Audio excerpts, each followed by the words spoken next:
नमस्कार, राष्ट्रहित में आपका स्वागत है। मैं हूं कपिल मिश्रा और आज राष्ट्रहित में हम बात करेंगे दो मामलों की, जहां पहला मामला ठंड में बढ़ते हुए हार्ट अटैक को लेकर है, तो वहीं दूसरा मामला झांसी का है, जहां पर सेना का जवान सेना में देश की रक्षा कर रहा था, अपनी सेवाएं दे रहा था। उसी समय दबंगों ने उसके प्लॉट पर कब्जा कर लिया और पुलिस मूक दर्शक बनी रहती है। तो चलिए पहले बात करेंगे ठंड को लेकर। ठंड में हार्ट अटैक के लगभग 30% मामले बढ़ जाते हैं। ऐसे में लोगों को और अधिक सावधान होने की जरूरत होती है। अभी हाल ही के दिनों में बात की जाए तो दिल्ली, लखनऊ, कानपुर सहित देश के कई इलाकों में अस्पतालों में सामान्य दिनों की अपेक्षा लगभग 12% मरीजों की संख्या बढ़ गई है। वहीं कानपुर की बात करें तो पिछले 3 दिनों में अटैक पड़ने से 40 लोगों की मौत के मामले सामने आए हैं। कानपुर में ठंड में लोगों की दिमाग की नसें फट रही हैं। अस्पताल पहुंचने से पहले ही मरीज दम तोड़ रहे हैं। हालांकि विशेषज्ञों का मानना है कि जैसे जैसे ठंड बढ़ेगी, मरीजों को उतना ही अधिक खतरा हार्ट अटैक का बना रहता है। दिसंबर 2019 के आंकड़ों को देखा जाए तो बिहार के जमशेदपुर में बीते एक सप्ताह के अंदर कुल 110 लोगों को हार्ट अटैक से मौत की खबर सामने आई थी। वहीं ठंड में हार्ट अटैक का खतरा इसलिए बढ़ जाता है क्योंकि ठंड हमारे शरीर के सिंपैथेटिक नर्वस सिस्टम यानी कि अनुकंपी तंत्रिका तंत्र को उत्तेजित कर देती है। इससे हार्ट अटैक जो होता है, हार्ट जो है, ब्लड का फ्लो बढ़ा जाता है, धड़कन भी बढ़ जाती है, जिससे हार्ट पर ज्यादा कम का दबाव पड़ता है। वहीं ठंड में धमनियां ज्यादा सिकुड़ती हैं, जिससे रक्त प्रवाह में रुकावट आती है। ऐसे में हार्ट अटैक का खतरा बढ़ जाता है। ठंड में 30% बढ़ जाते हैं हार्ट अटैक के मामले। खासकर शुगर रोगियों को सबसे अधिक खतरा रहता है। वहीं कानपुर के हैलट अस्पताल में एक दिन में हार्ट अटैक से 11 और ब्रेन अटैक से 4 रोगियों की मौत हो गई है। इसके अलावा 3 हार्ट पेशेंट ने कार्डियोलॉजी पहुंचने से पहले ही दम तोड़ दिया। वहीं 8 हार्ट रोगियों ने अस्पताल में इलाज के दौरान दम तोड़ा है। बीते 3 दिनों में 40 लोगों की मौत हार्ट अटैक और ब्रेन अटैक से हुई है।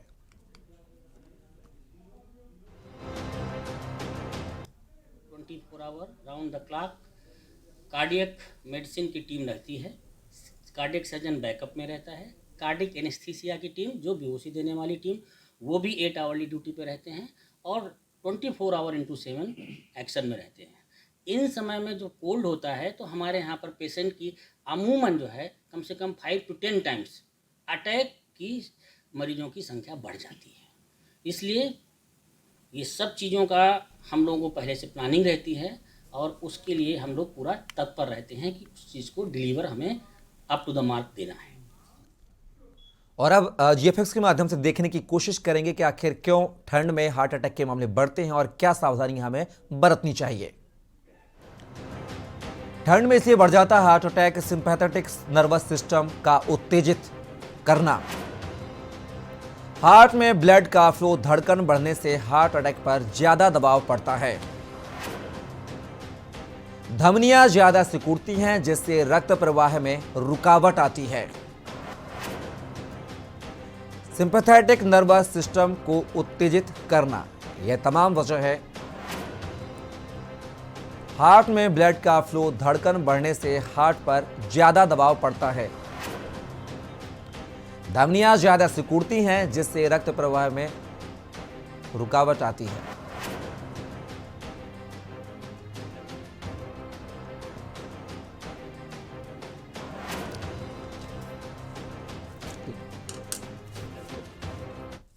तो आपने देखा ठंड से लगातार जो हार्ट अटैक के मामले हैं बढ़ते जा रहे हैं। हमने उनके कारणों का भी पता लगाने की कोशिश की है, लेकिन इस कड़ी में हमारे साथ खास पैनल जुड़ेगा। लेकिन इस बीच हमारे साथ बाल मुकुंद ओझा, जो कि सामाजिक कार्यकर्ता है, वह हमारे साथ जुड़ चुके हैं। बाल मुकुंद जी, बहुत बहुत स्वागत है आपका राष्ट्रहित में के न्यूज में। बाल मुकुंद जी, जिस तरीके से अगर बात की जाए ठंड को लेकर, एक तरफ जहां लोग ठंड से बचते हुए नजर आ रहे हैं, वहीं पर कहीं ना कहीं ठंड की वजह से कहीं ना कहीं जो हार्ट अटैक के मामले हैं उनमें इजाफा हो रहा है। तो क्या माना जाए, ठंड की वजह से ये जो मौत में इजाफे हो रहे हैं आंकड़े जैसे कि हमने बताए हैं? देखिए ऐसा है, ठंड तो प्राकृतिक देन है। वो तो हर 2-3 महीने में पड़ती है, साल में एक बार। जी। लेकिन उसके बचाव के कारण है, सरकार की तरफ से अलाव अलाव की व्यवस्था करनी चाहिए, रैन बसेरे की व्यवस्था करनी चाहिए, सामाजिक संस्थाओं को, स्वयंसेवी संस्थाओं को आगे आना चाहिए, ताकि गरीब आदमी को वस्त्र मिले, ठंड से उसके सीने, सिर और पैर पर असर ना आए। वहीं से तीनों पर ही, वहीं से हार्ट पे असर आता है। सर, पैर और सीना अगर खुला हुआ है तो हम लोगों की भी जिम्मेदारी बनती है कि हम लोग उनकी सेवा करें। उनको कपड़े जो हम लोग इधर उधर फेंक देते हैं दे दें, ताकि वो अपने आप को बचा सके। सरकार अपनी तरफ जो प्रयास करती है वो पर्याप्त इसलिए नहीं हो सकता क्योंकि ये गली गली अलाव जलवा नहीं सकते।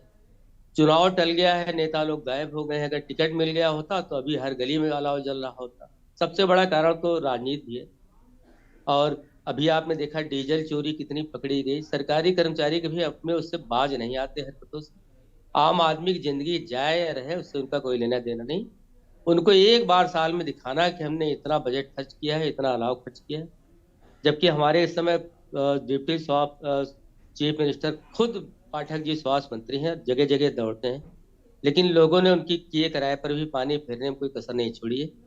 और ठंड तो प्राकृतिक है, हमने पहले ही बताया। इससे बचने के उपाय बालमुकुंद सिर्फ जी, यही है ठंड तो कि प्राकृतिक जब है, जरूरत लेकिन हो तो ना निकले। जी, ठंड जी प्राकृतिक है, आएगी, आना भी स्वाभाविक है और आना भी चाहिए। लेकिन अगर जी बात की जाए ठंड से बचाव को लेकर, शासन जी प्रशासन जो तमाम स्तर पर वादे करता है, दावे करता है ठंड से जी बचाने के लिए, जी राहगीरों को, लोगों को अलाव की व्यवस्था करवाता है, रैन बसेरों की व्यवस्था जी करवाता है। लेकिन वहीं जी दूसरी तरफ ठंड की वजह से लोग जो हैं असामयिक मौत के जी काल के गाल में समा रहे हैं। इसको लेकर भी समझना होगा कि आखिर ठंड की वजह से इतने हार्ट अटैक या मस्तिष्क जो अटैक हैं आखिर क्यों बढ़ रहे हैं। क्या माना जाए कि जो व्यक्तिगत लोग हैं वह जी अपनी सुरक्षा में चूक कर रहे हैं, ठंड से बचने के लिए जो कारगर उपाय हैं वह नहीं कर पा रहे हैं, जिस वजह से इस तरह की जो घटनाएं, जो बातें सामने आ रही हैं। जी देखिए, सबसे बड़ी बात है कि राहगीर है, मुसाफिर है, यात्री है, पथकर है, कहीं किसी को जाना है, कोई इमरजेंसी पड़ी तो जा रहा है। जी। और ठंड उसको ट्रेन में भी लग रही क्योंकि उसके पास इतने पैसे नहीं कि एयर कंडीशन में लेट जाए कंबल ओढ़ करके। बस में जा रहा तो बस इतनी सक्षम नहीं है जिसमें चारों तरफ से हवा आती है, आदमी सिकुड़ के रह जाता है। जी। कहीं भी जा रहा है, टेम्पो टैक्सी सब खुले में ही लोग चलते हैं। और ठंड से बचाने के जब तक जरूरी ना हो तब तक यात्रा ना करें, और जी। जरूरी हो तभी निकलें। अनावश्यक घूमने से बचें और अपने आप को भी सुरक्षित रखें, ताकि किसी पर ब्लेम ना आए कि सरकार ने नहीं किया। सरकार अपना काम करती है, उसके नीचे के कर्मचारी जो लाखों रुपए तनख्वाह लेते हैं वो लोग नहीं करते। जी। हमारे यहाँ 2-3 ऐसे उदाहरण हैं। रोशन जैकब है, मंडलायुक्त हैं, जी। वो जाती हैं ठंड में भी, पानी में, कीचड़ में भी। नगर आयुक्त हैं लखनऊ में। और एक रैन बसारा बसेरा हमारे यहाँ बना हुआ परिवर्तन चौक लखनऊ में, जो जी। 12 मास चलता है। ऐसे ही कानपुर, ऐसे पूरे प्रदेश में भी होना चाहिए। लेकिन उसके लिए जरूरत है अपने मन को अपने मन को साफ सुथरा करके मदद करने के लिए, खाली राजनीति के लिए नहीं कि खाली वोट पाना हो। अगर यही चुनाव भी हो रहा होता, होने वाला होता 31 तारीख तक, तो जी। हर जगह ठंड से फिर कोई ना मरता, जी। लोगों को कपड़े भी मिलते, अलाव भी जलता दिखाई पड़ता, सब होता। अब कोई नहीं दिखेगा आपको। जी लेकिन बाल मुकुंद जी, जिस तरीके से सरकार के ऊपर हम पूरी तरह से आश्रित ना होकर अपने व्यक्तिगत तौर पर, अपने व्यक्तिगत स्वास्थ्य के लिए भी हम कुछ कर जी सकते हैं। जैसा कि 35 साल से जो ज़्यादा उम्र के व्यक्ति हैं उनमें कहा जा रहा जी है कि जी ठंड में जो उनकी धमनियां हैं वह सिकुड़ जाती हैं, जिस वजह से जी उनमें जो रक्त प्रवाह है वह रुक जाता है और इसी वजह से उनको जो है हार्ट अटैक आते हैं। तो जी हमारी नैतिक बिल्कुल। जिम्मेदारी भी है कि हम अपनी ज़िंदगी को सुरक्षित रखें। हम हैं तो हमारा बिल्कुल परिवार है, हम सरकार के पूरी तरह आश्रित नहीं हो सकते सरकार पर, तो हमारा भी नैतिक कर्तव्य है। बिल्कुल। क्या कहेंगे पूरे मामले को लेकर? देखिए, बिल्कुल सही कहा आपने। हमारा भी कर्तव्य है कि अगर हमको जरूरत नहीं है तो हम बिना वजह किसी भी कारण से अगर निकल रहे हो जी। तो पहले अपने आप को सुरक्षित कपड़े उपड़े पहन करके, गर्म कपड़े पहन करके, कान और सर को ढक करके, जी। पैर में मोजे वोजे पहने निकले। जी। अभी आपको डॉक्टर लोग इसके बारे में बहुत बढ़िया बताएंगे, वो टेक्निकल और अपने हिसाब से बताते हैं। लेकिन हार्ट अटैक 40 के बाद तो न तो शरीर में खून बनता है हम्म। और न ही हड्डियों में कोई मजबूती आती है, बल्कि धीरे धीरे कमजोर होती जाती हैं धमनियां भी, जी। हड्डियां भी, जी। खून बनना बंद हो जाता है। जी। 40 के बाद वालों को तो बहुत सुरक्षित रहने की जरूरत है। अगर 50-60 पर कर गए हो हम्म। तो बिल्कुल पैक होके निकलें, अगर हम्म। जरूरत हो, नहीं तो फिर ना निकलें। बहुत जरूरी, इतनी ठंड, माइनस में जा रहा है आजकल पूरा प्रदेश। रात में तो जम जाएगी, सारा खून जम जाएगा, सारी हड्डियां आपकी कड़ी हो जाएंगी, कड़क हो जाएंगी, तो आपको जाने और आने से, जान गंवाने से फायदे कि हमें अपनी भी जिम्मेदारी दे करके, बिल्कुल सही कहा आपने, जी। अपनी जिम्मेदारी पे ही निकलना चाहिए, अपने प्रति भी सचेत रहना चाहिए। बाल मुकुंद जी, जी डॉक्टरों की रिसर्च में यह भी कहा गया है कि सबसे ज़्यादा जो खतरा है वह है जो शुगर पेशेंट है उनके लिए ज़्यादा इसका खतरा बना रहता है ठंडियों में, हार्ट जी अटैक की वजह से या मस्तिष्क अटैक की वजह से। तो क्या जी। ऐसे जो अटैक है उनको समय समय पर दवा का सेवन करना चाहिए, डॉक्टरों से अपनी सलाह लेना चाहिए ताकि वह इन आने वाली समस्याओं से ठंड में अपना बचाव कर सके? जी कपिल मिश्रा जी, पहले तो मैं ये कहूंगा कि राष्ट्र हित में आपने जीवन दायिनी चर्चा का संवाद किया है। जी। और शुगर से ज्यादा बीपी वालों को खतरा रहता है, बिल्कुल। हार्ट का। अगर बीपी का पेशेंट है तो अपने डॉक्टरों से राय लेकर के, दवा लेकर के साथ चले। शुगर वालों को तो चोट लगने के बाद खतरा होता है, जी। बीपी वालों को तो बगैर चोट के, क्योंकि हार्ट से संबंधित बीपी होता है, जी। ब्लड प्रेशर हाई या लो जो भी हुआ, जी। ठंड को तो झेल नहीं पाएगा। 40-50 से ऊपर है तो बिल्कुल नहीं। तो दवा ववा ले करके निकले, यात्रा करना हो तो। और खाली घूमने जाना हो तो घूमने का प्रोग्राम बंद करके अपने घर में रहें जी। सुरक्षित। कभी कभी कपिल जी ऐसा भी होता है कि लोग ठंड से बचने के लिए घर में अंगीठी या अलाव जला लेते हैं जी। और सुबह उठते ही नहीं। जी। ये भी होता है, ये भी एक दैवयोग है कि सुबह उठ नहीं पाते, क्योंकि उसी से उनका दम घुट जाता है। हम्म। तो ये तो ईश्वर का प्रकोप है, लेकिन जितना बचा पाए अपने आप को बचाएं, जितना सुरक्षित रख पाए उतना रखें। बाल मुकुंद जी, हमने इस शो में करने से पहले रिसर्च भी की थी, डॉक्टरों से सलाह मशवरा भी किया था। कई डॉक्टरों का कहना यह है कि कई बार अमूमन ज़्यादा काम करते हैं तो हमारे जो थकान है वह हमें ज़्यादा हो जाती है, जिसकी वजह से अगर बात की जी है तो सीने में दर्द, लंबे समय तक सर्दी खांसी बना रहना भी एक बड़ी बात सामने आ रही है हार्ट अटैक को लेकर। जी जी जी जी। अभी आपने बहुत बड़ा विषय फिर से कुरेद दिया है। जी। अभी जितने भी मौतें हुई हैं, 40 और 42 साल के लोगों को जिम जाते हो, वो भी सब सिने कलाकार थे बिल्कुल। या टीवी कलाकार थे। 40 उन्होंने जरूर ज्यादा जिम कर लिया, वर्क कर लिया वहां पर, चाहे बिल्कुल। रिसाइकलिंग का, चाहे वो स्टेप स्टेप, तो उससे भी खतरा रहता है। उससे भी वो गिरे उठे नहीं, या डांस करते समय गिरे उठे नहीं। जी। तो कोई भी चीज करे, 40 साल से ऊपर जो भी करेंगे, 40 साल से ऊपर क्यों, 28 साल के थे, हमारे सगे भतीजे थे, पीसीएस अफसर थे। जी।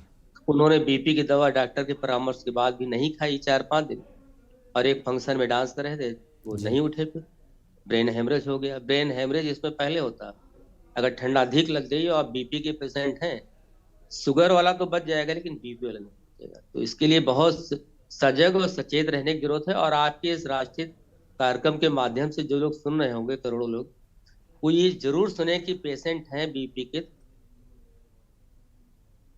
बिल्कुल बाल मुकुंद जी, कहीं ना कहीं जो बीपी के पेशेंट या शुगर के पेशेंट हैं उन पर ज़्यादा खतरा मंडराता रहता है सर्दी को लेकर। जिस तरह से लगातार जो हार्ट अटैक है, जो मस्तिष्क अटैक है, लगातार हम पिछले 3 दिनों से कानपुर की तस्वीरें देख रहे हैं, जहां पर कानपुर के हैलट अस्पताल में पिछले 3 दिनों से 40 लोगों ने अपनी जो जान है वह गंवाई है।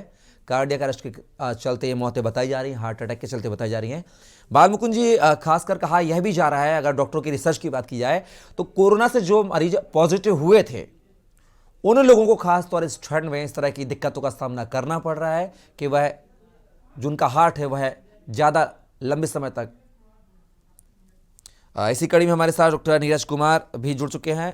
नीरज जी, बहुत बहुत स्वागत है, हार्ट स्पेशलिस्ट हैं आप। नीरज जी, आपसे सवाल चाहूँगा, जवाब चाहूँगा कि जिस तरीके से बढ़ते हुए ठंड को लेकर लगातार जो हार्ट अटैक के मामले हैं वह सामने आ रहे हैं, अगर हम बात करें कानपुर के हैलट अस्पताल की, तो पिछले 3 दिनों से 40 मरीज जो हैं हार्ट अटैक की वजह से काल की गाल में समा गए हैं। तो क्या इसकी वजह ठंड माने हम? ठंड की वजह से जिस तरह से जो बातें निकलकर सामने आ रही हैं, धमनियों का सिकुड़ना, सांस लेने में दिक्कत होना। जी। देखिए, सर्दी में होता क्या है कि जब बहुत तेज सर्दी होती है और हमारा शरीर उसको एक्सपोज करता है, जी। तो सर्दी की वजह से हमारे जो शरीर है वो ठंडा होने लगता है, और बॉडी रिएक्शन के तौर पे शरीर जो है अपनी नसों को सिकुड़ लेता है। जी। तो वो जो संकुचन होता है उससे आपका ब्लड प्रेशर भी बढ़ जाएगा। जी। दूसरा, आपके जो हार्ट की नसें हैं जब उसमें सिकुड़न आती है तो एक जो हार्ट अटैक का जो वो बनता है, वो सेम फिजियोलॉजी इसमें भी लग जाती है। जी जैसे हार्ट अटैक में नसें सिकुड़ती हैं, उसके बाद खून के हृदय के अंदर खून का बहाव कम हो जाता है जी और हार्ट अटैक आता है। तो यही काम आपकी सर्दी में भी होता है कि आपकी नसें सिकुड़ जाएंगी, आपके हार्ट को जो नसें सप्लाई करती हैं वो कम खून लेकर जाएंगी और आपको हार्ट अटैक हो सकता है। हार्ट अटैक नहीं भी होगा तो उससे पहले की जो स्टेज होती है, जिसको हम एंजाइना बोलते हैं, जी जिसमें हमें घबराहट, दर्द, सांस फूलना, उलझन होना, ये सब लक्षण आते हैं, तो वो लक्षण भी इसमें आ सकते हैं। जी तो जो ये और दूसरा होता क्या है कि जो सर्दी की जो हवाएं चलती हैं वो हमारे सांस की नली द्वारा हमारे लंग्स में जाती हैं और वहां पे वो उनको उनको सिकुड़न करती है। उस सिकुड़न की वजह से भी हमारे हार्ट के ऊपर एक एक्स्ट्रा प्रेशर आता है। जी तो ये सब चीजें हैं जिनकी बचाव करने की बहुत जरूरत है और सर्दी में हम लोगों को विशेष रूप से अलग से ध्यान रखना पड़ेगा। इसका ज्यादा असर देखा जा रहा है क्या इस ठंड का, जिसकी वजह से उनको हार्ट अटैक आ रहा है या ब्रेन अटैक आ रहा है, जिससे उनकी उनकी मौतें हो रही हैं? जी बिल्कुल बिल्कुल, क्योंकि कोविड के बाद जो पैथोफिजियोलॉजी शरीर में जो एक आवश्यक परिवर्तन हुए, जी जो कि हार्ट अटैक का मुख्य कारण होता है, हमारी नसों के अंदर जो एंडोथीलियल लाइनिंग होती है, नसों के अंदर जो खून का थक्का ना बने और उनका प्रवाह चलता रहे, जी वो लाइनिंग कोविड की वजह से डिस्टर्ब हो गई। और जी साथ में हमारे शरीर में अत्यधिक थक्का जमने की प्रक्रिया भी बहुत तेजी से होती है। तो ऐसे मरीजों में फिर पोस्ट कोविड पेशेंट्स में हार्ट अटैक का खतरा ज्यादा है सामान्य पॉपुलेशन की तुलना में। तो डॉक्टर त्रिपाठी, ऐसे पेशेंट्स को बचाव के लिए अपने क्या कुछ जतन उपाय करने चाहिए? देखिए, पोस्ट कोविड पेशेंट्स में इसीलिए लगातार लंबे समय तक ब्लड थिनिंग एजेंट्स दिए जाते हैं, खून का थक्का ना जमे, इसलिए खून को पतला करने वाली कुछ दवाएं दी जाती हैं, जिसमें रिवैक्साबैन और अन्य दवाएं आजकल आ गई हैं, जो एक किसी फिजिशियन से मिल करके मरीज इनको लगातार ले सकता है। जी और ठंड से बचना है और अन्य जो कोमॉर्बिडिटीज हैं, शुगर, ब्लड प्रेशर, उनका भी उचित देखभाल रखनी आवश्यक हो जाती है। जी डॉक्टर नीरज कुमार, यह भी कहा जा रहा है कि जिनके माता पिता को पहले से ब्रेन हेमरेज या ब्रेन अटैक या हार्ट अटैक की प्रॉब्लम थी, उनके बच्चों को भी चेकअप कराना चाहिए ठंड के मौसम में, ताकि वह पहले से प्रिकॉशंस के तौर पर इन दवाओं का सेवन करें और आने वाले खतरों से अपना बचाव कर सकें। कितनी बात में सच्चाई है? ये सभी के लिए जरूरी नहीं है। जी ऐसा नहीं है कि अगर किसी के पेरेंट्स को इस तरह की समस्या हुई है तो वो बच्चों में भी होगा। जी ऐसा नहीं है, क्योंकि ये जो चाहे ब्लड प्रेशर की बीमारी हो, और काफ़ी पेशेंट्स होते हैं डायबिटीज़ के जिनके माता पिता को नहीं होता है। हार्ट अटैक वाले पेशेंट्स भी बहुत सारे ऐसे होते हैं जिनको कि माता पिता को होता है लेकिन बच्चों को नहीं होता है। जी तो ये एक्वायर्ड भी होता है, मतलब ये समय के साथ भी आपको मिल सकता है या ये भी पैदाइशी भी हो सकता है। जी तो ये जरूरी नहीं है कि जिनके माता पिता को है वो हम लोगों को भी हो, उनके बच्चों को भी हो। हम्म ऐसा नहीं है, लेकिन हाँ ये सच है कि अगर आपको कोई परेशानी है, हम्म आप डायबिटिक्स हैं, आपको ब्लड प्रेशर की दिक्कत है, आपको पहले से कोई सांस लेने में कोई परेशानी होती है, चलने में कोई दर्द की शिकायत होती है, किसी तरह का भी लक्षण जो कि शंका पैदा कर रहा है कि आपको हार्ट की परेशानी हो सकती है, तो आपको विशेष ध्यान देने की जरूरत है। आपको ज्यादा ध्यान देना चाहिए, अपना आप रेगुलर चेकअप जरूर करवाएं। डॉक्टर नीरज त्रिपाठी, यह भी कहा जा रहा है कि जो कोलेस्ट्रॉल के जो पेशेंट है या शुगर के पेशेंट है या ब्लड प्रेशर के पेशेंट है, उनको ये ज़्यादा इफेक्टिव करती है ठंड, जिस वजह से अटैक की जो मामले हैं वह सामने आ रहे हैं। उनको लेकर क्या कुछ जतन उपाय करने होंगे ऐसे पेशेंटों को लेकर जो कोलेस्ट्रॉल या शुगर या फिर बीपी जैसा के मरीज हैं?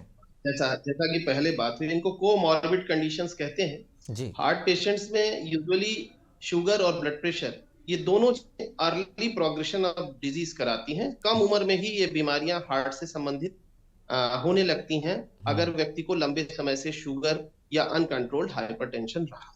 तो प्रारंभिक तौर पर हमें अपनी जो कोमॉर्बिड कंडीशंस हैं उनको कंट्रोल करना चाहिए, रेगुलर एक्सरसाइज करनी चाहिए, समय से लिपिड लोअरिंग एजेंट्स जो कि कोलेस्ट्रॉल को कम करते हैं उनको लेना चाहिए, ब्लड थिनिंग एजेंट्स अगर आपके डॉक्टर साहब ने कोई आपको प्रिस्क्राइब किया हुआ है तो उनको रेगुलर टाइम पर लें। शुगर में अपना परहेज और साथ में शुगर की दवाएं नियमित समय से लेते रहने से ये बीमारियों का खतरा काफी हद तक टल सकता है।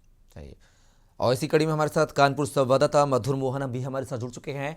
मधुर मोहन, अगर बात की जाए बीते 3 दिनों में कानपुर के हैलट से 40 लोगों की मौत की खबर सामने आई, जहां पर हार्ट अटैक, ब्रेन अटैक, तमाम जो चीज़ें बताई जा रही हैं, क्या कुछ डॉक्टरों का कहना है पूरे मामले को लेकर? आपको बताते हैं कि कानपुर की हम बात करें, कानपुर अभी तक प्रदेश का सबसे पिछले 2 दिन की बात करें तो यहाँ पे 50 सालों का रिकॉर्ड टूटा है कानपुर का। हम आज ये बात करें तो आज न्यूनतम जो पारा गया 3 पॉइंट टूटा गया है, लेकिन अभी तक यदि हम कानपुर में मौतों का आंकड़ा देखें, जो मौतें हुई है सर्दी से वो कम से कम 10 पहुंच चुकी है, 10 मौतें अभी तक हो चुकी है। हम यदि कार्डियोलॉजी बात करें तो यहाँ पे जो ओपीडी चलती है, जहाँ पे रोज जो पेशेंट आते हैं कम 20-25-30%, लेकिन आज वो ओपीडी पूरी भरी रहती है। कहीं ना कहीं अटैक, कहीं सर्दी में अटैक बहुत करता है। जो अभी तक कितनी मौतें सामने आ रही है वो अटैक से ही मौतें हुई है।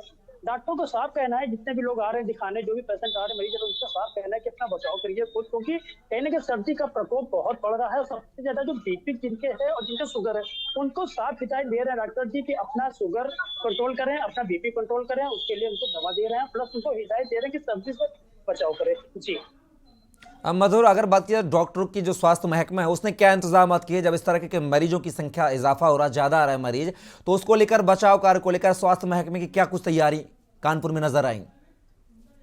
जी बिल्कुल, यदि हम बात करें राहगीरों की बात करें या फिर रेन बसेरों की बात करें तो उसके लिए तो जो जिलाधिकारी जो कानपुर है उन्होंने पूरी व्यवस्था कर रखी है। जैसे रेन बसेरे हैं, जैसे जो राहगीर जो सड़क में लोग सोते हैं, जो पल्लेदार जिनको कहते हैं, जिनको कर्मचारी कहते हैं, उनके लिए जो आपका लोग बना रखे हैं ट्रेन बसेरा, उनकी पूरी तैयारी करके रखी है। प्लस अलाव की पूरी व्यवस्था, हर चौराहे पे अलाव लगा रखे हैं। लेकिन जो कर्मचारी जो घर के लोग हैं उनके लिए भी साफ हिदायत दी गई, जैसे जिसको मैंने अभी थोड़े पहले बताया, डॉक्टर को साफ कहना था, जिनके बीपी और शुगर की जिनको प्रॉब्लम है उनके लिए साफ हिदायत दी गई। क्योंकि बिल्कुल मधुर मोहन, आप बनी रहिएगा हमारे साथ। यहाँ पर बाल मुकुंद जी समाज सेवी हमारे साथ जुड़े हुए हैं। बाल मुकुंद जी, अगर बात की जाए जिस तरीके से ठंड की वजह बताई जा रही है, सड़कों पर हमने देखा होगा रिक्शा चालक, राहगीर जो रात अपनी सड़कों पर गुजारने को मजबूर है, एक चद्दर के सहारे, ना तो उनको कंबल मिल पा रहा, मुहैया कराया जा रहा है, ना ही अलाव की व्यवस्था जो है कहीं कहीं पर देखी जा रही है, बाकी पूरी तरह से जो अलाव की व्यवस्था वह भी नदारत है शहर से। तो क्या ऐसे लोगों को बचाव के लिए सरकार की जिम्मेदारी है कि ऐसे लोगों को ठंड से बचाया जाए? चूंकि जिस तरीके से जो रिपोर्ट सामने आ रहा है, रिजल्ट सामने आ रहा है, हमारे सामने आ रहा है कि हार्ट अटैक जो हो रहा है ठंड की वजह से हो रहे हैं, ऐसे में सरकार जिम्मेदारी सरकार की बनती है। जी बिल्कुल बनती है। अगर रिक्शा चालक है, उसके पास रहने के स्थान नहीं, रात में फुटपाथ पर लेटता है, जी तो सरकार की जिम्मेदारी बनती है कि रैन बसेरे में उसको ले जाके पहुंचाए, दिखाएं, जी उसको कंबल दे। लेकिन बहुत जगह ऐसा भी होता है कि कंबल ओढ़ करके लोग फिर उसके बाद बेच करके 100-150 रुपए में गांजा पी लेते हैं। कुछ ये लोग तो रात में इतने हैबिचुअल होते हैं कि अपने तमाम लोगों को लिटा देते हैं कि सबको 50-50 देंगे, जी एक 2 कंबल रात। और दूसरा, डॉक्टर साहब ने इतनी, डॉक्टर नीरज कुमार और डॉक्टर नीरज त्रिपाठी जी ने अपनी बहुत बहुमूल्य राय दिया है। जी और एक मेरा छोटा सा सजेशन है, क्योंकि मैं भी 60+ हो गया हूँ, तो जब भी नहाए तो ठंडे पानी से नहाने की जरूरत नहीं, बहादुरी नहीं ठंडक में, जी गुनगुने पानी से नहाए। और ठंडा पानी पीना भी बहादुरी नहीं, गुनगुना पानी पिए। जी रात में लेटने से पहले जरूर 1 लीटर पानी पिए गुनगुना, अगर अपने आप को बचाना चाहते हैं हार्ट अटैक से। बिना वजह सड़कों पे मत निकले। और रिक्शा चालक और मजदूर और दिहाड़ी मजदूर की जिम्मेदारी सरकार की है। अगर कोई उससे ठंड से मरता है तो उसकी गवर्नमेंट जिम्मेदारी बनती है, उनको रैन बसेरा को ले जाके वहां ठहराए और उनको बचाए, उनको कंबल दे। जी बिल्कुल, कहीं ना कहीं सरकार की भी जिम्मेदारी है, नैतिक जिम्मेदारी, और हमारी और आपकी भी नैतिक जिम्मेदारी है कि हम और आप जो है ठंड से बचाव को लेकर तमाम जो इंतजाम हैं करें। हमारे साथ फिलहाल जो ओझा जी है, आप बने रहिएगा। बाकी हमारे जो डॉक्टर है हर्ष, नीरज दीक्षित जी, नीरज त्रिपाठी, नीरज कुमार जी, और साथ ही हमारे जो संवाददाता हैं मधुर मोहन, आप सभी का बहुत बहुत शुक्रिया। हमारे साथ हुए राहुल यादव जो कि निवासी निवाड़ी हैं, उन्होंने बताया कि उसने अपनी पत्नी के नाम मौजा बिछोर में एक सखी के हनुमान मंदिर के पास एक प्लॉट लिया था, जिसकी बाउंड्री बनवा कर छोड़ दिया था। इसके बाद वह अपनी ड्यूटी पर चला गया था, लेकिन कुछ दिन पहले उसे खबर मिली कि उसके प्लॉट पर कुछ लोगों ने, कुछ दबंगों ने कब्जा कर लिया है। इस पर वह छुट्टी लेकर फिर आया और प्लॉट पर पहुंचा। कब्जा करने वाले से संपर्क किया तो उसने कहा कि यह प्लॉट उसका है, अब इसे भूल जाओ। फौजी राहुल ने बताया कि उसकी पत्नी के नाम पर इस प्लॉट की रजिस्ट्री है, जिसका दाखिल खारिज भी हो चुका है, लेकिन विपक्षी कुछ सुनने को तैयार नहीं है, उल्टा उसे धमका रहे हैं। फौजी राहुल ने प्रशासन व पुलिस से न्याय की गुहार लगाई है।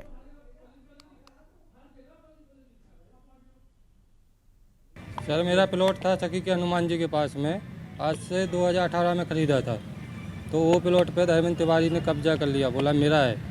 मैं चला गया ड्यूटी फाउंडेशन भरा के, तो तब आया तो उस पर कब्जा कर लिया। मैं अपना प्लॉट चाहता हूँ साहब। कहाँ शिकायत किया? हमने कलेक्टर साहब को किया, एसपी साहब को की और एसडीएम साहब को। वो बोले कि चलो देख के बताते हैं आपको। आपकी कहाँ पोस्टिंग थी जब आपके प्लॉट पर कब्जा किया गया? मेरा कोटा में राजस्थान। वो बोल रहे मेरा है, आपका कुछ नहीं, इधर आओगे तो मारेंगे और आपको नौकरी से निकाल देंगे। तो आपने देखा कि किस तरीके से कि जो फौजी देश की हिफाजत कर रहा है, अपनी सेवाएं देश की रक्षा में, सुरक्षा में दे रहा है और अपने शहर से दूर रहकर वह देश रक्षा के लिए तत्पर है इस ठंड के कड़ाके की ठंड में, लेकिन उसके बावजूद भी दबंगों के द्वारा उसके प्लॉट पर, जो कि उसकी पत्नी के नाम पर है, उस पर दबंग यहाँ पर कब्जा कर लेते हैं और दबंग के साथ कहते हैं कि आप तुम इस प्लॉट को भूल जाओ। इसी कड़ी में हमारे साथ कुछ मेहमान जुड़ेंगे। हमारे साथ बाल मुकुंद ओझा जी, जो कि सामाजिक कार्यकर्ता हैं, मौली सेठ वरिष्ठ पत्रकार, साथ ही कुलदीप अवस्थी संवाददाता झांसी हमारे साथ जुड़ चुके हैं। आप सभी मेहमानों का बहुत बहुत स्वागत है राष्ट्रहित में।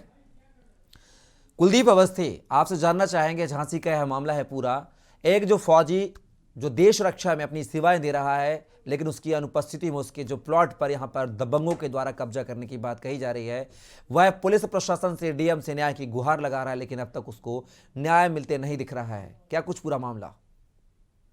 देखिए, ये फौजी का नाम राहुल यादव है। इसकी पत्नी वीरता यादव के नाम पे ये प्लॉट परचेज किया गया था और प्लॉट परचेज का इसकी बाउंड्री भी कराई गई थी और बाद में बाउंड्री को तोड़ के एक धर्मेंद्र तिवारी नाम के व्यक्ति के नाम सामने आ रहा है, उनके द्वारा इस पर कब्जा करने का प्रयास किया गया है।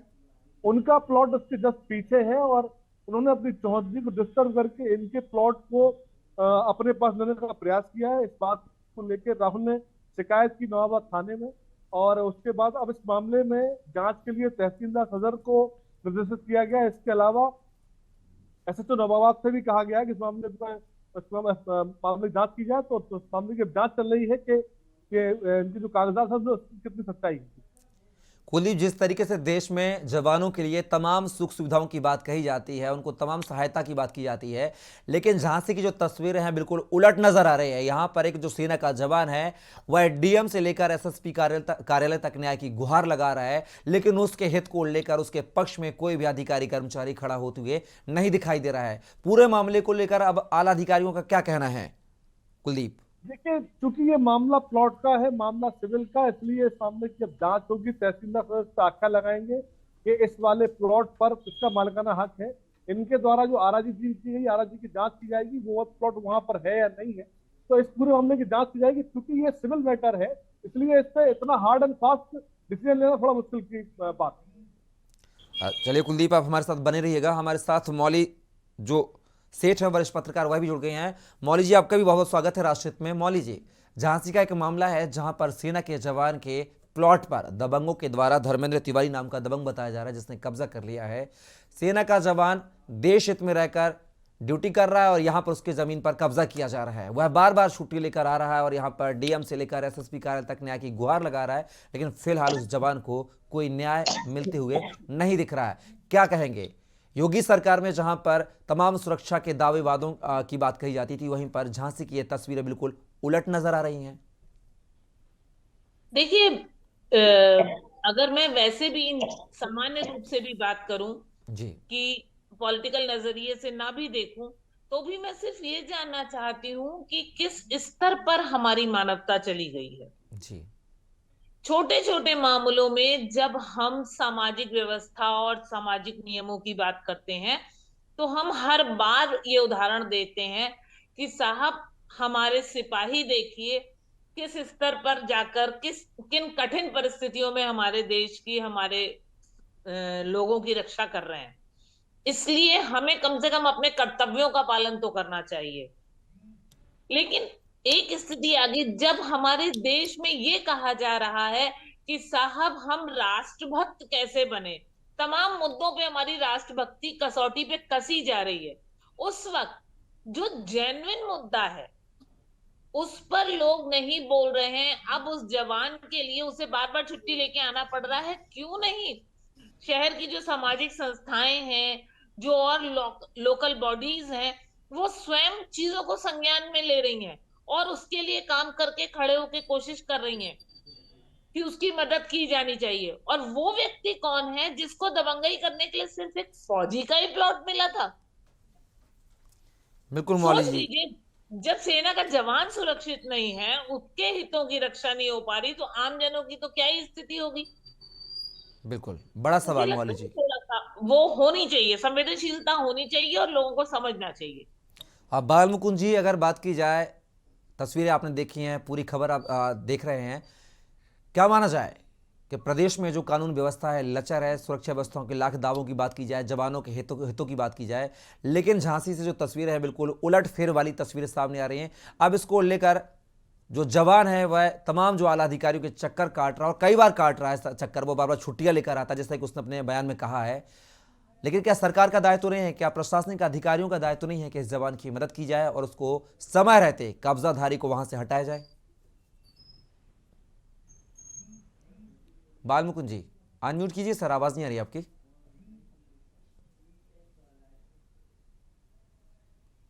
बाल मुकुंद जी आपकी आवाज नहीं आ रही है, अनम्यूट कीजिए।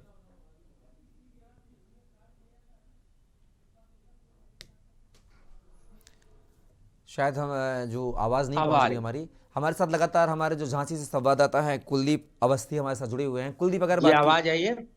जी जी जी। तो मैं ये कहना चाह रहा था, जी ये दबंग, माफिया और तहसील का गठबंधन है, जी जहां लेखपाल और अमीन मिल करके जी ओझा जी। जो आम नागरिक आपके चैनल तक नहीं पहुंचता होगा, जी उस तरीके से तो हजारों लाखों मामले होंगे सिर्फ लेखपाल, अमीन और तहसील और दबंग की वजह से। जी तो सरकार तो अपना, सरकार के जब कानों में जाएगी तो आज आपके माध्यम से बात पहुंच रही होगी जी और इनकी आंख खुलेगी इस सरकार की। राष्ट्रहित के प्रोग्राम में लाखों करोड़ों दर्शक इसको देख रहे होंगे। आज तहसील भी जागेगा, आज सरकार भी जागेगी, फौजी को न्याय भी मिलेगा आपके माध्यम से। मैं बधाई देना चाहता हूं।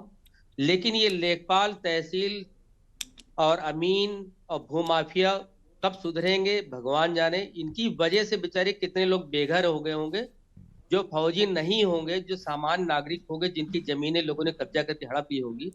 अब धीरे धीरे सरकार की आंख खोलने का काम आपके माध्यम से हो रहा। मैं आपको बधाई दूंगा कि उस फौजी को भी न्याय मिले। बहुत दुख की बात। बिल्कुल। हम इसी कड़ी में हमारे साथ जो दर्शक हैं कुरुक्षेत्र से चंद्र प्रकाश हमारे साथ जुड़ गए हैं। चंद्र प्रकाश, बहुत बहुत स्वागत है आपका के न्यूज में। मैं ये कहना चाहता हूं कि इस फौजी को न्याय अभी तक नहीं मिला, ये दुख का विषय है। परंतु मैं ये कहना चाहता हूं कि उत्तर प्रदेश में राज किसका है? आदित्यनाथ योगी का। और उत्तर प्रदेश में चैनल कौन सा है? के न्यूज। के न्यूज की मैं इसलिए प्रशंसा करता हूं कि मैंने प्राय कर देखा है 90% केसेस में जो ही के न्यूज ने इस मुद्दे को राष्ट्र हित में उठाया, with in half an hour उसका समस्या का निदान होते हुए मैंने पाया। मैं इस चैनल के ऊपर जो है अपना 15 मिनट 10 मिनट वेटिंग लिस्ट में भी बैठा रहता हूं, परंतु इस चैनल का मैं मुरीद हूं और इस चैनल को जितने विज्ञापन मिले वो थोड़े हैं। मैं ये कहना चाहता हूँ इसको विज्ञापन भी भरपूर मिलना चाहिए और इस चैनल की अनुशंसा प्रशंसा जरूर होनी चाहिए, क्योंकि एक उत्तर प्रदेश में एक अकेला चैनल है जो मुद्दे को उठाता है और with in half an hour उस समस्या का निदान करवाता है। आपके चैनल के ऊपर मैं इतनी बात कहना चाहता हूँ उस फौजी भाई को कि आपको डरने की जरूरत नहीं है। के न्यूज ने बीड़ा उठाया, उसको पूर्णतः वो उस समस्या का निदान करवाएगा और आपकी जो जमीन है उसके ऊपर आपका कब्जा दिलवाएगा। न कि रामवृक्ष यादव जैसे जो अखिलेश यादव के समय में गुंडे माफिया और विकास शर्मा जैसे थे वो जा चुके हैं। अब योगी आदित्यनाथ का राज है और के न्यूज चैनल का आधिपत्य है। चंद्र प्रकाश जी, आपको बता दें, बहुत बहुत शुक्रिया, आपने इतना जो प्यार आपने इस चैनल पर बनाए हुए हैं। और आपको बता दें, राष्ट्रहित आप लोगों के जो ये प्यार जताते हैं, अपनापन जताते हैं, उसी के चलते हमारी जो ये मजबूती हमें मिलती है कि हम दबंगई के साथ राष्ट्र के तमाम मुद्दों को आप तक पहुंचाते हैं, उठाते हैं, उनमें न्याय दिलाने की बात करते हैं। इसी कड़ी में हमारे साथ प्रेम चेन्नई से जुड़ चुके हैं। प्रेम, बहुत बहुत स्वागत है आपका के न्यूज में।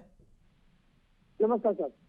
सर मैं आपकी बहुत ज्यादा प्रशंसा तो नहीं करूंगा, लेकिन प्रशंसा जरूर करूंगा कि आप मुद्दे उठाते हैं। लेकिन आप इन मुद्दों में अगर सीएम साहब के लिए कुछ बोला जाता है योगी साहब के साथ, तो आप नहीं सुनते हैं। क्योंकि आप देखिए और चैनलों के लिए मैंने कितनी बार कहा कि दूसरे चैनलों पर ये दिखाया जाता है कि यूपी मॉडल। आज भी वो महाराष्ट्र में आके बॉम्बे में बोल रहे हैं कि हमारे यहाँ अपराध नहीं है, हमारे यहाँ अपराधी गायब हो गए, भ्रष्टाचार नहीं है, भ्रष्टाचारी गायब हो गए, आप आइए यूपी में निवेश करिए। तो सर सोचने की चीज है, ये चैनल क्यों झूठा प्रचार कर रहे हैं। और फिर देखिए बड़ी चीज है, हमारे पीएम साहब योगी साहब का हाथ पकड़ के बोलते हैं, पीएम और योगी की जोड़ी, और उस समय उन्होंने ये कहा था कि हमारे गृह मंत्री, केंद्रीय गृह मंत्री ने कि दूरबीन से देख के अपराध नहीं मिलते। तो सबसे बड़ा भ्रष्टाचारी तो यूपी हो रखा है अभी। तो आप उस चैनल पर आपको मैं दोष नहीं दे रहा हूँ, दूसरे चैनल इनकी बड़ाई क्यों करते हैं, चोटी चोर बताते हैं, थाली में अन्न देते हैं। चलिए प्रेम जी, देखिए किसी चैनल के मसले पर हम बात नहीं करना चाहते, वो उनका राइट होता है, उनका अधिकार होता है। फिलहाल आपने यहाँ पर राय साझा की, उसके लिए बहुत बहुत शुक्रिया प्रेम आपका। तो लगातार जो है, जो दर्शक है हमारा, जो अपना उनका प्यार है, जो अपनापन है, वह के न्यूज़ के साथ दिखा रहा है, राष्ट्रहित के साथ दिखा रहा है। यहाँ पर मौली जी हैं जो कि वरिष्ठ पत्रकार हमारे साथ जुड़ी हुई हैं। मौली जी, अगर बात की जाए योगी सरकार में तमाम बुलडोजर की बात की जाती है चलाने को लेकर, अवैध कब्जों को लेकर, अगर हाल ही में हम बात करें तो समाजवादी पार्टी के जो नेता थे, वहां के पूर्व विधायक दीपनारायण यादव के मकानों पर कुर्की हुई है, वह जेल में है। उसके बावजूद झांसी से दूसरी तस्वीर जो आती है कि सेना के जवान के प्लॉट पर अवैध कब्जा कर लिया जाता है। तो आखिर इन पर कार्यवाही में इतनी लेट लतीफी में आखिर हम पीछे क्यों रहते, सरकार पीछे क्यों है मुद्दों को लेकर? देखिए, एक चीज तो मैं बताऊं, पूर्णतः अपराध मुक्त ये एक आदर्श अवधारणा है जी। मैं ये नहीं कहूंगी कि चीजें नहीं हो रही हैं, काम निश्चित रूप से कोई भी सरकार या कोई भी दल ये नहीं चाहता होगा कि उनके राज्य में अपराध हो, देश में अपराध हो, पर हाँ, उनको नियंत्रित करने का तरीका क्या होता है, मैं उस पर बात जरूर करूंगी जी। आप जो है, जब आप व्यक्ति विशेष, समाज विशेष या किसी जाति विशेष को लेकर निशाना साधते हैं तो वहां पूर्णतः अपराध मुक्त की स्थिति नहीं होती है जी। अपराध मुक्त स्थिति तब आती है जब आप निष्पक्ष रूप से बराबर से हर चीज को करें जी। जिस बुलडोजर और उसकी बात हुई वहां राजनीतिक, कभी राजनीतिक हेतु, कभी और कोई कारण दबंगई दिखाने का, उस तरह से उनका निवारण किया गया। अगर आप सामान्य रूप से काम करेंगे तो इस फौजी को ये परेशानी नहीं होती जी। दरअसल लोगों में भय नहीं पैदा हो रहा है, इसलिए ये स्थितियां आ रही हैं। तो मुझे लगता है कि अपराध करने वाले के मन में दंड का भय जैसे जैसे बढ़ेगा वैसे वैसे हम एक बेहतर राज्य की ओर बढ़ेंगे और अपराध मुक्ति की बात होगी, बिल्कुल निष्पक्ष रूप से। ये नहीं होना चाहिए कि हमारा कोई सोर्स है, हम कहीं किसी को जानते हैं, हमारे अपने लोग हैं यहाँ पर, इसलिए हम बच जाएंगे। जब तक ये चीज काम करती रहेगी कोई ना कोई तो पीड़ित होता रहेगा। ये फौजी था, इसलिए शायद आपके चैनल का भी ध्यान गया, साधुवाद दिया उन लोगों ने, और वाकई जब कोई समस्या उठाई जाए तो वो चैनल या वो अखबार साधुवाद का पात्र होता है। इस वक्त आप भी हैं, लेकिन ये ध्यान रखना होगा कि न्याय की प्रक्रिया हर व्यक्ति के लिए उतनी ही सहज सुलभ हो जितनी किसी विशिष्ट के लिए होती है। न्याय विशिष्टों के लिए ना हो तो अपने आप समस्याएं सुलझने लगेंगी। बिल्कुल मौली जी, यही तो तस्वीर बयां कर रही है कि विशिष्टों के लिए न्याय नहीं। अगर ये फौजी जो है विशिष्ट होने के बावजूद भी दर दर तक न्याय के लिए भटक रहा है, यह बड़ा सवाल के निशान है सरकार पर और जो वहां के स्थानीय अधिकारी कर्मचारी हैं उन पर भी। फिलहाल हमारे साथ एक दर्शक जुड़े हुए हैं, गिरीश शुक्ला कानपुर से। गिरीश जी, बहुत बहुत स्वागत है आपका के न्यूज में। जी गिरीश जी। हेलो जी गिरीश जी। हाँ, ये जो व्यक्ति परेशान है फौजी, इनको चाहिए कि अपने थाना जो भी इनका लगता हो, जिस जगह इनका प्लाट है उस थाने में जाकर एक FIR इनके खिलाफ करें, जिन्होंने धमकी दी है इसको मारने और करने की और इसके प्लाट पे कब्जा किया है। ऐसे एप्लीकेशन देने से जांचें होती रहेंगी। FIR करके इसके बाद में उस FIR की एक कॉपी लगा के अपने ब्रिगेडियर को जा करके लिख करके दे, वो सारा सक्षम है ब्रिगेडियर, यहाँ के DM को भी तलब कर लेगा और यहाँ के SP को भी तलब कर लेगा और पूछेगा कि क्यों नहीं आपने एक्शन लिया है। तो 24 घंटे में कार्रवाई सुनिश्चित होगी। इस तरह ये भटकता रहेगा। यहाँ राजनेताओं का, पैसे वालों का दबाव है और इंसान को इसी तरह परेशान कर। ये केस नहीं है, ये हजारों लाखों केस हैं जो राजनीतिक संरक्षण में गुंडों द्वारा कराए जा रहे हैं। वो जो समाजवादी गुंडे हैं फलाना, ऐसा कुछ नहीं, इनके भी गुंडे बहुत ज्यादा हैं और इसीलिए सुनवाई नहीं होती है। इसलिए इसको एफआईआर करनी चाहिए सीधे सीधे, जैसा जैसा इसके साथ घटित हुआ गिरीश है। जी, पूरे मामले एसपी को को लेकर देने जवान ने एफआईआर की है संबंधित थानों में, झांसी में बात की है, एसएसपी से डीएम से भी शिकायत की है, लेकिन फिलहाल उसको न्याय नहीं मिल रहा है। लेकिन आपने तमाम जो जानकारी राजकुमारी जो दी है उसके लिए आपका बहुत बहुत शुक्रिया गिरीश। तो लगातार जो है के न्यूज़ में हमारे साथ वरिष्ठ पत्रकार मौली सेठ, समाज सेवी बाल मुकुंद ओझा जी और साथ ही हमारे जो संवाददाता हैं कुलदीप अवस्थी लगातार जुड़े हुए हैं। कुलदीप, पूरे मामले को लेकर अब तक क्या कुछ आला अधिकारियों का कहना है? जवान से क्या कुछ बात हुई है? क्या कुछ आश्वासन उसको मिला है स्थानीय प्रशासन से? जवान ने स्पष्ट ये कहा है कि उसके प्लॉट पर कब्जा हुआ है जिसकी रजिस्ट्री उसकी पत्नी के नाम पे है और वह उस पर काबिज था, उसका खारिज उसके नाम पे, उसका नाम खतौनी में भी चढ़ा हुआ है और किसी पड़ोसी ने जो उसके घर में बगल में रहते हैं उनका भी कब्जा किया गया है। तो इस मामले की जांच के लिए जब वो गया तो उस पर तहसीलदार झांसी सदर को जांच के निर्देश दिए गए, साथ ही एसएचओ नौबाद भी इस मामले की जांच कर रहे हैं। इस मामले की आख्या मांगी गई है, आख्या सामने आने के बाद ही इसमें अगला आदेश जारी किया जाए। बिल्कुल, आदेश का इंतजार हो रहा है। बाल मुकुंद जी, लगातार आप भी पूरे मसले को सुन रहे हैं। जिस तरीके से प्रदेश में अगर बात की जाए, कानून व्यवस्था के बड़े बड़े दावे किए जाते थे, वादे किए जाते थे सुरक्षा व्यवस्था को लेकर के, कोई प्रताड़ित नहीं होगा, कोई यहाँ पर दबंग नहीं है, सब जो कानून व्यवस्था वो पटरी पर है। लेकिन झांसी की जो तस्वीर है जो जवान की प्लॉट को लेकर सामने आ रही है, जहां पर एक धर्मेंद्र तिवारी नाम के युवक हैं जिन्होंने एक जवान के प्लॉट पर अवैध कब्जा कर रखा और लगातार धमकियां भी दी जा रही हैं, इसको लेकर क्या कहेंगे? जी देखिए, ऐसा है ना कि कानून व्यवस्था में भी छेद है और भ्रष्टाचारियों ने तहसील में भी इतने छेद बना रखे हैं और उन्हीं की मिली भगत से ही ऐसा संभव नहीं। लेखपाल अगर अपनी रिपोर्ट में लिख देता है जी कि तिवारी का था, ये उस फौजी का नहीं, यादव जी का, जी, तो वही आख्या जाएगी, वो अपनी नौकरी गवाएगी नहीं, चाहे डीएम मांग ले उससे रिपोर्ट, आख्या नीचे से फिर वही लिखेगा साहब इनकी थी। तो पहले तो ऐसे नीचे पर नकेल कसनी चाहिए ताकि भ्रष्टाचार करने का साहस न जुटा सके दोबारा। और वही हाल पुलिस का भी है, अगर नीचे बीट इंचार्ज जो उसने रिपोर्ट लगा दी तो वो एसएसपी नहीं, कमिश्नर रही, डीजीपी तक मानने के लिए बाध्य होते हैं, क्योंकि बीट इंचार्ज अपनी नौकरी गंवाना नहीं चाहता और ये शासन प्रशासन जानता है। आख्या भी मांगता तो उन्हीं से जिन्होंने गलत किया है और वो शुरू से अंत तक गलत रहते हैं। इस चीज को ध्यान में रखते हुए सरकार को चाहिए कि जो सबसे निचले लेवल पर लेखपाल या बीट इंचार्ज टाइप के लोगों पर ऐसी नकेल कसे और उनको इतना कड़ा दंड दें कि भविष्य में ऐसी गलतियां न करें कि किसी जमीन पर कब्जा करवा दें। ये शहरी क्षेत्र में भी है, ऐसा नहीं कि ग्रामीण क्षेत्रों में है। लोगों ने मकान में ताला तोड़ के कर लिया, अब बीट इंचार्ज की मिली भगत रही, उसने रिपोर्ट लगाया, 50, 60, 70 साल मुकदमा चला, 2 पीढ़ियां खत्म हो गई, लोग न्याय नहीं मिल पाया। न्याय व्यवस्था भी तो इतनी लचर है अपने यहाँ कि तारीख पर तारीख आपकी जिंदगी बीत जाएगी। एक परनाले पे झंझट हुआ, 120 साल हो गए, तीसरी चौथी पीढ़ी भुगत रही, परनाला वैसे ही बना हुआ। तो इस टाइप के केस के संज्ञान में आते ही सबसे पहले उस लेखपाल को पकड़ के दंडित ऐसा करना चाहिए, जेल भेजना चाहिए कि दोबारा उसकी बगैर मिली भगत के ग्रामीण क्षेत्रों में फौजी के मकान पे कब्जा नहीं हो सकता। ना ही स्थानीय थाने की, स्थानीय थाना भी मिला होगा या चौकी, और वो लेखपाल तहसील का, इन पर शिकंजा कसना चाहिए। सरकार को बहुत कड़ी से कड़ी सजा देना चाहिए और बिल्कुल कड़ाई के साथ, ताकि ये लोग ऐसा दोबारा उसकी पुनरावृत्ति न कर सके और किसी के साथ अन्याय न कर सके। मौली जी, कभी कभी देखने में आता है, अमूमन देखा जाता है कि जो प्लॉट सीलर है, यानी प्लॉट को बेचने वाला है, वो एक ही प्लॉट की रजिस्ट्री 2 लोगों को कर देता है। लेकिन यहाँ पर एक सवाल, बड़ा सवाल यह है कि जो फौजी है, फौजी की पत्नी के नाम पर जमीन है, उसका इस प्लॉट का दाखिल खारिज भी हो चुका है। ऐसे में अब दूसरा जो क्रेता है वो सामने आ चुके हैं, धर्मेंद्र तिवारी, जो इस प्लॉट को अपना बता रहे हैं। तो उसमें क्या माना जाए कि भू माफिया जो प्लॉट सीलर है उसकी भी गड़बड़ी, खामियां है पूरे मामले को लेकर?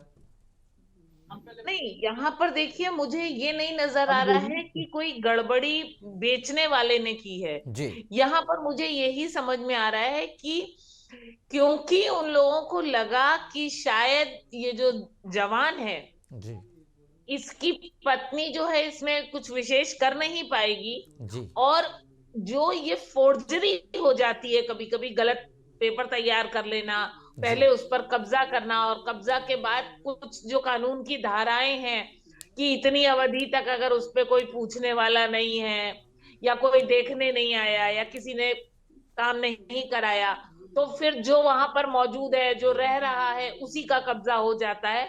इस तरह के जो लूप होल्स हैं उनको निकाल कर इस व्यक्ति ने ये काम किया होगा, क्योंकि ये अपने आप को बड़ा शक्तिशाली महाबली समझ रहा होगा और इसे लगा होगा कि एक बार मैं कब्जा कर लूंगा तो ये फिर लूप होल्स तो हैं ही और इनके जरिए मैं ये जमीन कब्जा लूंगा। लेकिन अब क्योंकि मामला सामने आया है तो जाहिर है कि वो अपनी तरफ से ऐसी दलीलें जरूर देगा कि ये तो हमारे नाम था, यहाँ पे तो हम इतने साल से हैं, इन्होंने कोई पहले अपील क्यों नहीं की। तो ये सब खेल वो खेलेगा। लेकिन मुझे लगता है कि अगर सेना, ये जो बात अभी आपके एक दर्शक गिरीश जी ने बताई, ये एक महत्वपूर्ण बात है कि अगर वो सेना के उच्च अधिकारियों के पास एफआईआर की कॉपी लेके जाए और वो दखलंदाजी करे तो शायद ये लोग इस तरह की हरकत नहीं कर पाएंगे और उसकी जमीन उन्हें छोड़नी पड़ेगी। बिल्कुल मौली जी। अंत में हमारे साथ कुलदीप अवस्थी जो कि संवाददाता है हमारे झांसी से, वह भी जुड़े हुए हैं। कुलदीप, जिस तरीके से जो झांसी के प्रशासन की बात की जाए, स्थानीय प्रशासन के सिस्टम की बात की जाए, जहां एक तरफ कुर्क करने के आदेश होते हैं तो मिनटों में कुर्की हो जाती है एक नेता की, स्थानीय नेता की संपत्तियों पर 230 करोड़ की संपत्ति पर कुर्क करने तुरंत पहुंच जाते हैं, लेकिन जवान की पीड़ा उनको दिखाई नहीं देती है। इस पर त्वरित कार्रवाई आखिर क्यों नहीं की गई है पूरे मामले को लेकर? देखिए, इस मामले में जांच आंखें मांगी गई है और कुर्की कार्रवाई या अन्य कार्रवाइयां भी बहुत लंबे होमवर्क के बाद अमल में लाई जाती है, जिससे कि उनको कोर्ट में चैलेंज ना किया जा सके। एक बहुत लंबा टाइम लगता है, उसके बाद जाके ये इस तरह की घटना जो मामले सामने आते हैं कि कुर्क कैसी कार्रवाई। अब अगर बात करते हैं इस वाले प्लॉट की, तो इस प्लॉट के बारे में तहसीलदार इसकी मामले की जांच कर रहे हैं, इसकी आख्या सामने आएगी। और सबसे बड़ी बात यह है कि इस वाले प्लॉट पर इनकी जो पूरी बाउंड्री थी, उस बाउंड्री को ब्रेक करने का ये आरोप लगा रहे हैं, क्योंकि ये मामला अभी संज्ञान में तब आया जब इन्होंने अपनी पूरी बात रखी और जब भी अधिकारियों के पास गए अपनी बात जाके रखी है इन्होंने। अब इनके कागजात, इनको जिसने प्लॉट बेचा है उसके कागजों में कितनी ताकत है, इन सब बातों की जांच करनी होती है, क्योंकि इसमें दोनों लोग हित जुड़े हुए हैं। और इसके अंदर जिसने इनको प्लॉट बेचा है उसके नाम ये जमीन थी या नहीं थी, ये भी एक बड़ी बात है। तो इन सारी बातों की आख्या मंगाई जा रही है। तहसीलदार दोनों पार्टियों को बुला के उनके कागजात मंगा रहे हैं, जिससे कि ये स्पष्ट हो पाए कि ये जमीन का सही मालिकाना हक किसके पास में है। इसके अंदर भी सबसे बड़ी बात यह है कि पुलिस के पास में किसी का कब्जा हटाना, कब्जा दिलाना, कहीं से भी उनके पास ही पावर नहीं होता है। उनके पास केवल पावर होता है शांति व्यवस्था कायम करने का, कि कोई व्यक्ति झगड़ेगा नहीं, लड़ेगा नहीं, उन्माद फैलाएगा नहीं। प्लॉट फौजी भाई का है या प्लॉट जो धर्मेंद्र है, जो दबंग है, उसका है, इस बात का निर्णय न्यायालय करेगा। लेकिन शांति व्यवस्था के मद्देनजर पुलिस दोनों पक्षों की कार्रवाई 145 के अंतर्गत कर सकती है। चलिए, आप सभी मेहमान हमारे साथ जुड़े, इस चर्चा में आपने भाग लिया, उसके लिए बहुत बहुत शुक्रिया आप सभी के मेहमानों का। तो राष्ट्रहित में आज हमने दो मुद्दों को लेकर चर्चा की है। पहला, बढ़ते ठंड को लेकर, बढ़ते हुए हार्ट अटैक के जो मामले हैं उनसे बचाव को लेकर, कैसे आखिर उनसे जो हमारे आम नागरिक हैं बचाव करें, ठंड से बचाव करें। और दूसरा मुद्दा हमने बात की है झांसी के एक ऐसे जवान की जो सेना में रहकर देश की रक्षा करता है, लेकिन वह अपने प्लॉट की सुरक्षा नहीं कर पा रहा है, लिहाजा अधिकारियों के बार बार चक्कर लगा रहा है। लेकिन देखना होगा कि अब राष्ट्रहित में के न्यूज़ ने इस जो मुद्दे को प्रमुखता से उठाया है, देखना होगा कि क्या जवान को न्याय मिलता हुआ दिखाई देगा या नहीं, ये देखने वाली बात होगी। फिलहाल के लिए राष्ट्रहित में बस इतना ही। मुझे दीजिए इजाजत, नमस्कार।